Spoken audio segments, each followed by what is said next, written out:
नमस्कार दोस्तों स्वागत है आपका आज के वीडियो में जिसमें हम लोग डिस्कशन करेंगे union territories in India. Union territories का मतलब एक कुछ ऐसे एरियाज जो हमारे देश में सेंट्रल गवर्नमेंट यानी यूनियन गवर्नमेंट डायरेक्टली एडमिनिस्टर करती है। हम लोगों ने पढ़ा है कि हमारे देश में फेडरलिज्म का कॉन्सेप्ट है, यानी स्टेट के अंदर और सेंटर के अंदर अलग अलग सरकारें काम करती हैं। इसको फेडरलिज्म बोलते हैं। ये हमने पिछले लेक्चर में, पिछले वीडियो में बहुत डिटेल में पढ़ा था। लेकिन कुछ एरियाज ऐसे हैं भारत के अंदर जहां पर यूनियन गवर्नमेंट ने पावर अपने पास रखी हुई है और फेडरलिज्म के कॉन्सेप्ट को यूज नहीं किया हुआ। ऐसे एरियाज को हम लोग यूनियन टेरिटरीज बोलते हैं। ये एरियाज अलग अलग कारणों से चिन्हित किए हुए हैं। कोई एरिया किसी कारण की वजह से यूनियन टेरिटरी बनाया हुआ है, कोई एरिया किसी कारण की वजह से। तो उन सब कारणों को आज हम लोग डिस्कस करेंगे और इनके पॉलिटिकल और एडमिनिस्ट्रेटिव स्ट्रक्चर को भी हम आज के इस वीडियो के अंदर कवर करने की कोशिश करेंगे। तो चलिए हम लोग आज का लेक्चर शुरू करते हैं। लेक्चर का नाम है the union territories in India. सबसे पहली बात कॉन्स्टिट्यूशनल प्रोविजंस की। Constitutionally part 8 of Indian constitution, जो भारत का पार्ट 8 ऑफ इंडियन कॉन्स्टिट्यूशन है, उसमें आर्टिकल 239 से 241 के जो आर्टिकल्स है वो डील करते हैं यूनियन टेरिटरीज के साथ। स्टेट्स की तरह नहीं, अनलाइक स्टेट्स, जैसा स्टेट में फेडरल स्ट्रक्चर होता है वैसा नहीं, unlike states which have elected governments, UTs are directly administered by the central government. States तो स्टेट गवर्नमेंट के द्वारा डायरेक्टली एडमिनिस्टर की जाती है, लेकिन यूटीज जो है डायरेक्टली एडमिनिस्टर सेंट्रल गवर्नमेंट के द्वारा की जाती है through the president of India. सबसे बड़ी जिम्मेदारी किसकी होती है? प्रेसिडेंट ऑफ इंडिया की, जो अपॉइंट करता है यूनियन टेरिटरीज के अंदर एडमिनिस्ट्रेटर या फिर लेफ्टिनेंट गवर्नर। किसी यूनियन टेरिटरी के अंदर एडमिनिस्ट्रेटर होगा और किसी यूनियन टेरिटरी के अंदर लेफ्टिनेंट गवर्नर होगा। जिसे कौन अपॉइंट करेगा? उसे प्रेसिडेंट साहब अपॉइंट करेंगे। प्रेसिडेंट साहब जो है हमारे देश में, वो कोई काम खुद नहीं करते हैं, वो सारे काम जो है सरकार यूनियन गवर्नमेंट के करते हैं। तो हम ये कह सकते हैं कि असल में जो भारत के काउंसिल ऑफ मिनिस्टर्स है, जो प्राइम मिनिस्टर है, वो प्रेसिडेंट के थ्रू अपनी मर्जी से यूनियन टेरिटरीज को एडमिनिस्टर करवाते हैं एलजीज और एडमिनिस्ट्रेटर्स के द्वारा, राइट। तो ये एक डिपार्चर है फेडरलिज्म से। फेडरलिज्म का क्या मतलब होता है? स्टेट गवर्नमेंट भी और सेंट्रल गवर्नमेंट भी है और दोनों पैरेलली काम कर रहे हैं। लेकिन यहां पर ये कॉन्सेप्ट यूज नहीं होता है, यहां पर केवल और केवल सेंट्रल गवर्नमेंट का कंट्रोल रहता है।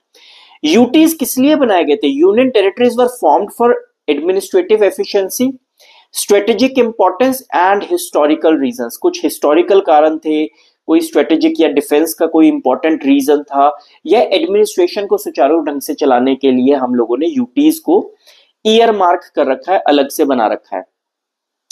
कुछ यूटीज ऐसी हैं भारत में जहां पर थोड़ा बहुत सेल्फ गवर्नेंस हम लोगों ने अलाउ कर रखा है। कौन कौन सी हैं हम लोग अभी डिस्कस करेंगे। भारत में कुल मिलाकर 8 यूनियन टेरिटरीज हैं। 2023 तक का आंकड़ा है कि भारत में 2024 में भी भारत में 8 यूनियन टेरिटरीज जो हैं वो एग्जिस्ट करती हैं। कौन कौन सी? Andaman and Nicobar islands, Chandigarh, Dadra and Nagar Haveli, Daman and Diu. पहले दादर एंड नागर हवेली अलग हुआ करती थी union territory, Daman and Diu अलग यूनियन टेरिटरी हुआ करती थी, लेकिन बाद में इन दोनों को मर्ज कर दिया गया और अब ये एक ही यूनियन टेरिटरी है। Dadar and Nagar Haveli plus Daman and Diu एक ही है। Next is Lakshadweep, Delhi. दिल्ली जो है हमारे देश की जो राजधानी है वो भी जो है एक यूनियन टेरिटरी है। पुडुचेरी, साउथ में पुडुचेरी नाम से यूनियन टेरिटरी पड़ती है। फिर उसके बाद जम्मू कश्मीर और लद्दाख। आपको maybe you are aware, article 370 Jammu Kashmir से हटा दिया गया था 2019 के अंदर, और उसके बाद जम्मू कश्मीर लद्दाख। एक्चुअली में जम्मू कश्मीर के अंदर 3 रीजन्स हुआ करते थे पुराने वाले जम्मू कश्मीर में, जम्मू कश्मीर और लद्दाख। तो जम्मू और कश्मीर वाले रीजन को एक यूनियन टेरिटरी बनाया गया, लद्दाख वाले रीजन को दूसरा यूनियन टेरिटरी बनाया गया। तो इस तरीके से किसी जमाने में भारत में 7 यूनियन टेरिटरी हुआ करते थे, फिर ये 2 और बढ़ गए, जम्मू कश्मीर और लद्दाख, तो टोटल 9 हो गए। 9 होने के बाद दमन एंड दीव, दादर एंड नागर हवेली को मिला दिया गया तो टोटल 8 रह गए। वरना हमारे देश में बहुत लंबे टाइम तक यूनियन टेरिटरीज की संख्या जो है वो 7 रही थी। उसके बाद कैटेगरीज होती हैं यूनियन टेरिटरी के एडमिनिस्ट्रेशन की। दो तरह की कैटेगरी मेन है।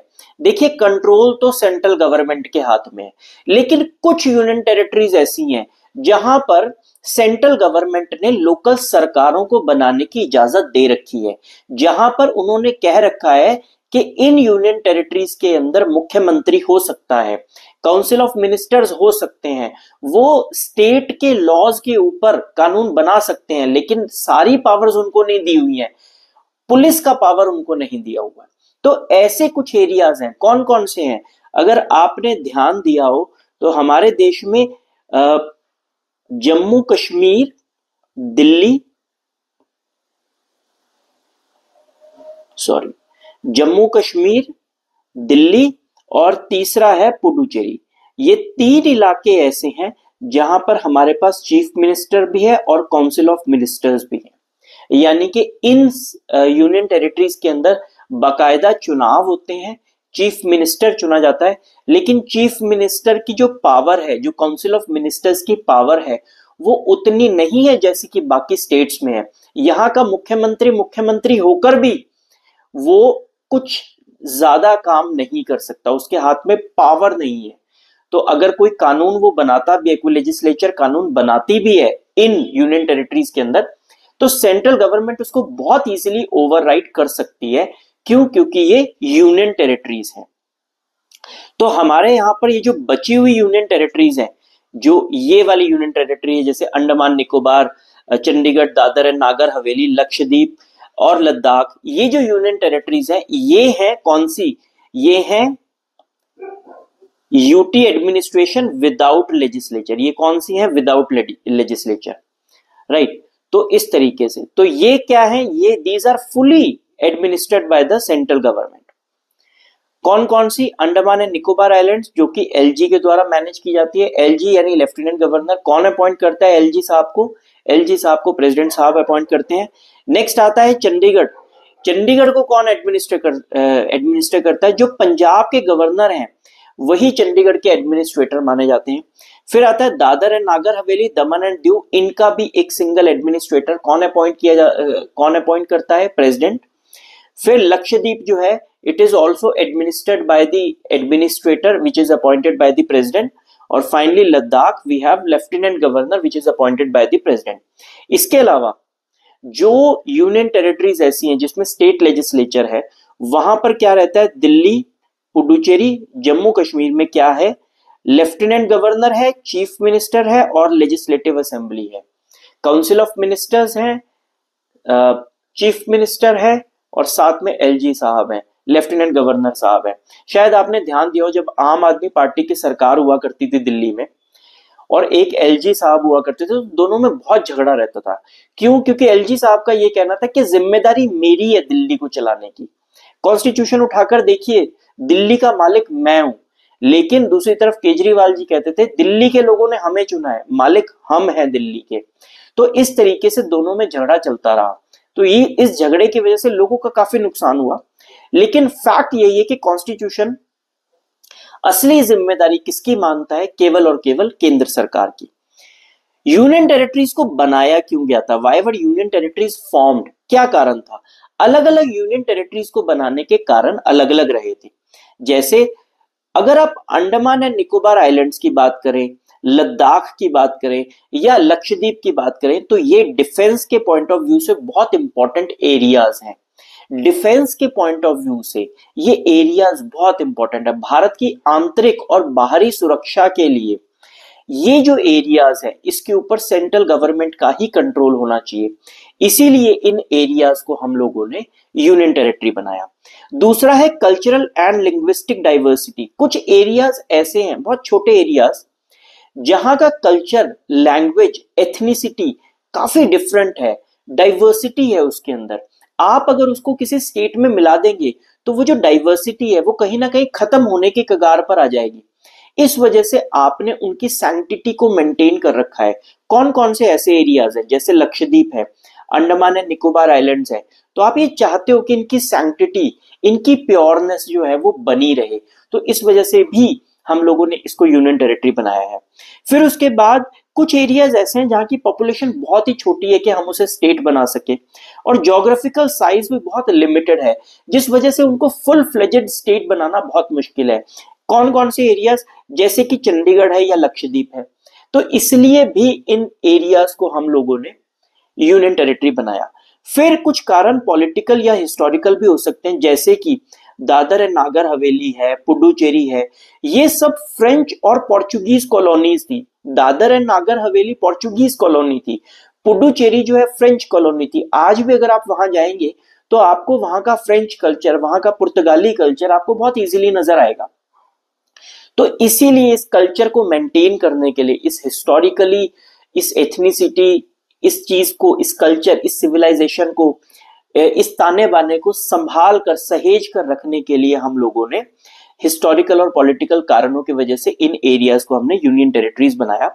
और फिर कुछ एरियाज ऐसे होते हैं फॉर बेटर सेंट्रल एडमिनिस्ट्रेशन, जिनका एडमिनिस्ट्रेशन केंद्र सरकार के बहुत जरूरी है, जैसे कि जम्मू कश्मीर, लद्दाख, इन एरियाज का एडमिनिस्ट्रेशन सुचारू ढंग से होना चाहिए, अच्छे तरीके से होना चाहिए, तो सेंट्रल गवर्नमेंट इसे अपने कंट्रोल में रखती है।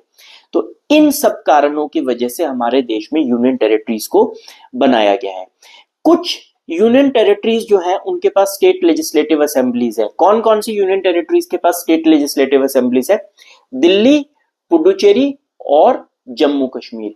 इन स्टेट्स को, इन एरियाज को हम लोगों ने यूनियन टेरिटरी के साथ साथ लेजिस्लेचर क्यों दिया है, असेंबली क्यों दी है, chief minister, council of ministers क्यों दी है? एक कारण तो बड़ा सिंपल है, इनकी पॉपुलेशन बहुत ज्यादा है। तो पॉपुलेशन ज्यादा होने की वजह से ये बहुत जरूरी है कि एक लोकल लेवल की सरकार भी लोगों की समस्याओं का निवारण करे। सब चीजें सेंट्रल गवर्नमेंट शायद कंट्रोल नहीं कर पाएगी। एरिया बड़े हैं, पॉपुलेशन ज्यादा है, प्रॉब्लम ज्यादा है, तो इस वजह से ना तो आप स्टेट बना पा रहे हो, क्यों? क्योंकि कोई कारण है जिस वजह से आप चाहते हो कि आपके कंट्रोल में रहे, और ना ही आप पूरे तरीके से इसे अपने कंट्रोल में कर पा रहे हो क्योंकि पॉपुलेशन या एरिया ज्यादा है। तो इस वजह से इन एरियाज में हम लोगों ने एक लोकल गवर्नमेंट भी इंस्टॉल कर रखी है।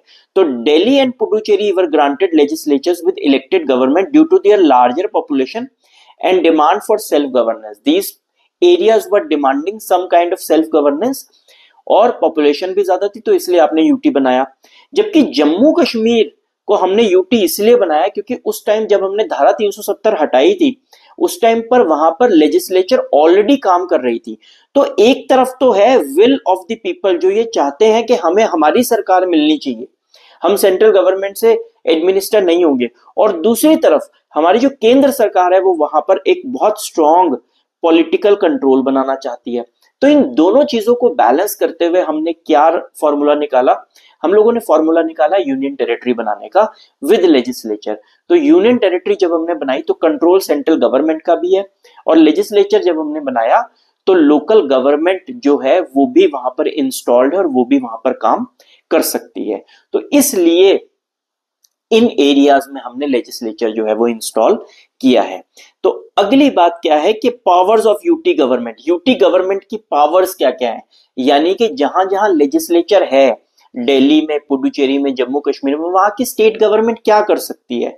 तो वहां की जो लेजिस्लेटिव असेंबली है वो स्टेट लिस्ट और कॉन्करेंट लिस्ट के ऊपर कानून बना सकती है, लेकिन पुलिस, लैंड और पब्लिक ऑर्डर जो है उस पे कानून नहीं बना सकती है। पुलिस, लैंड, पब्लिक ऑर्डर वैसे जिम्मेदारी स्टेट्स की होती है, लेकिन ये वाली जिम्मेदारियां जो हैं यूटीज की सरकारों को दिल्ली, पुडुचेरी और जम्मू कश्मीर में नहीं दी गई हैं।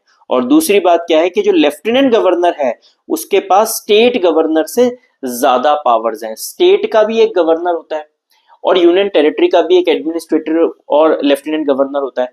तो अगर लेफ्टिनेंट गवर्नर है और स्टेट लेजिस्लेचर है तो लेफ्टिनेंट गवर्नर को आप गवर्नर मत समझिए, लेफ्टिनेंट गवर्नर की पावर्स गवर्नर से काफी ज्यादा होती हैं जो स्टेट्स में ऑपरेट करता है।